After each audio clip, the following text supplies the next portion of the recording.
Yeah. You know, you guys were late for the first. What happened? Traffic?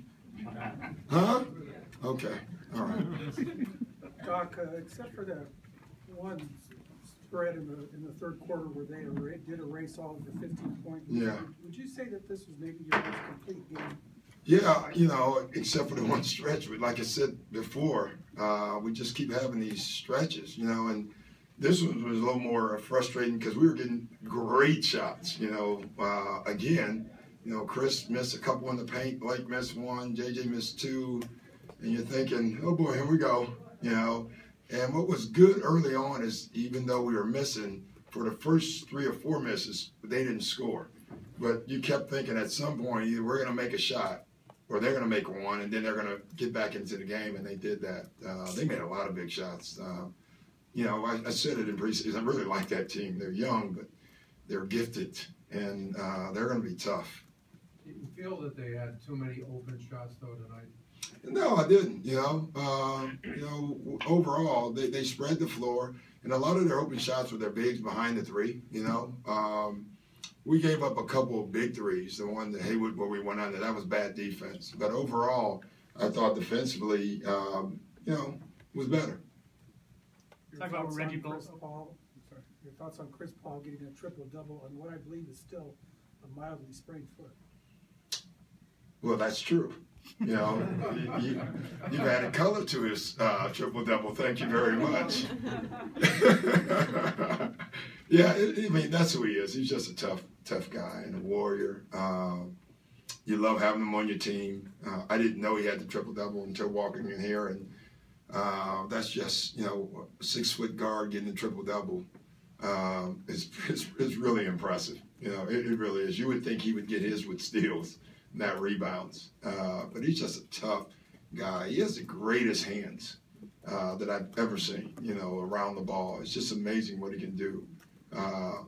And that's why he gets them. Jamal, you know, over 15,000 points. You know, we had the game ball, and each guy passed it to him because we were trying to symbolize that that's how you got him. Somebody had to give you the ball.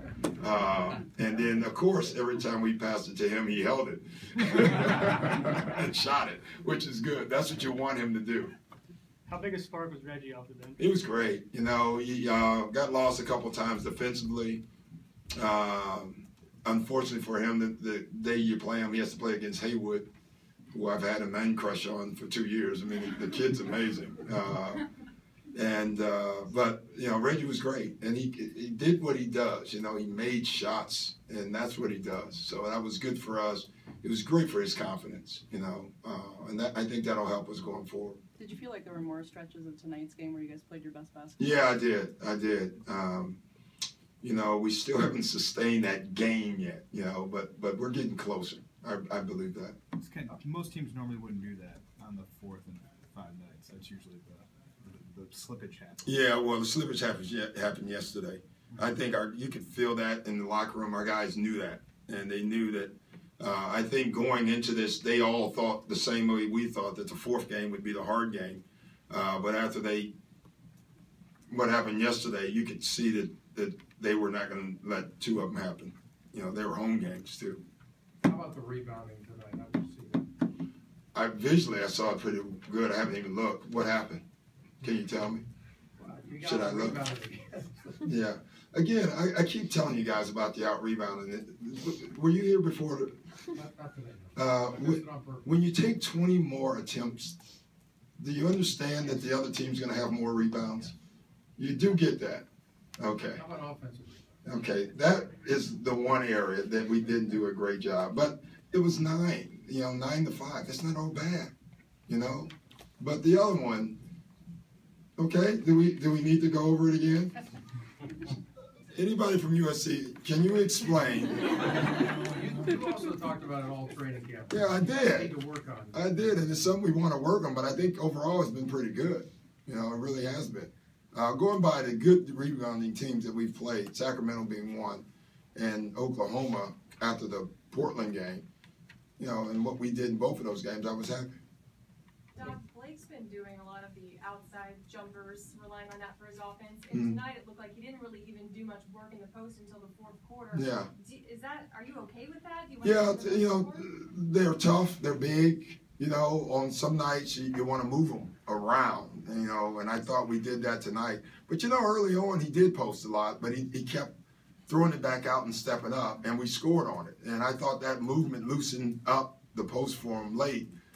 They didn't want to dig anymore because they were worried about that same action. I thought the 2 drives, the baskets that he got late, you know, early on they were digging. Everyone stayed at home, and I thought that was a reason. So sometimes you have to loosen them up. Sometimes if you feel like you have a great advantage, you go for it right away. For the majority of his career, Jamal's come off the bench and been able to score consistently. How tough is that to be able to do on a consistent basis? It's hard. I wasn't a very good player, but when I played, I started. The one year that I came off the bench, I thought it was brutal. I thought it was, you know, so I have a little, I don't know how he does it, you know, especially being an offensive player. You know, I was a defensive player, so it's easy to come in the game and play D. But to come in ice cold and make your first shot, I think that's extremely hard. And he's no young guy either, and he still does it. So it's very impressive. How do you come out of this with his ribs? I think great. You know, I'll find out tomorrow, but I think he came out pretty good. USC, you get 3 questions today. 4. All right. You're first. So we hear about how the Clippers are promoting this kind of family environment, how you were talking about how they're passing the ball to Jamal to show that they got him there just as much as he got himself there. Yeah. Where do you see yourself fitting into that kind of family environment? Are you the strict dad, the cool uncle? I like the second reference far better. I'm the cool uncle. It makes me a little younger. The strict dad makes me older. I'm probably the strict granddad, to be honest, with some of these guys. I just see myself as part of that family. I don't know which figure, but if you want to go with the cool uncle, you go with it. I like it a lot. But it is important. You know, you're together for, I don't know how many, I don't even know. Anybody know how many days we're together a year? You know, it's 160. It's a lot of days. And so it's more than that. You have to have somewhat of a family to get through it.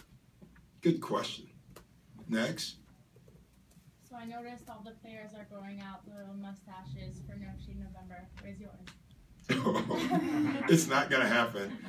No. Is that what it's for? I am so clueless to life. Is that the reason? I believe so. What is it called? No Shave November. I have never heard of that in my life. Really? Like Is that what it is? Yeah. Promoting men's cancers. Wow. You gotta start. Yeah. So you're a bad guy if you don't grow enough. Yeah, I have to grow now, right? It won't grow, but I'll try. I'll try. I've never heard of that. I mean, come on, you got to tell me these things. Is this a campaign we're running? They're on their own. Oh, wow. I've never heard it. Number 3, USC. I know it's a long season. You guys never play 82 games, and it's easy to get up for the games against like a crosstown rival like the Lakers or a playoff contending team. How do you ensure that your team doesn't go out and drop games against teams like the Jazz, who are very talented, but you know it's a game that you know you should win? Well, we know we should win, but that's why you play the game, because you can. I've been on that side, and we've won some of those games. So it's hard. You know, the West is hard. I think it's easy for everybody in the West this year because you know every game you drop in the standings. That's how hard the West is. So I think this year it'll be easier to play against anybody. Every game's meaningful to us. Doc, is the timing of going... Are you from USC? Excuse me. I mean, did I say 4 or 3? 3. 4, thank you. Oh, my goodness. 43. One more. Yes. Which is the team that you're most looking forward to playing this season? Oh, I'm not answering that question.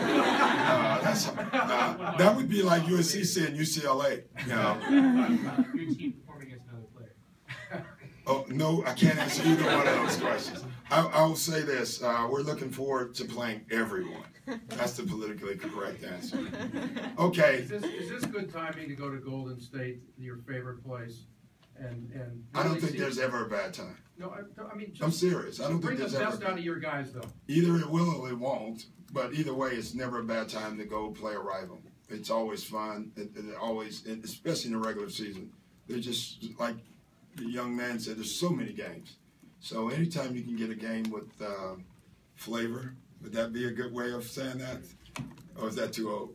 Okay. Anytime you get a game with flavor, it's good. All right, I'm done. Thank you.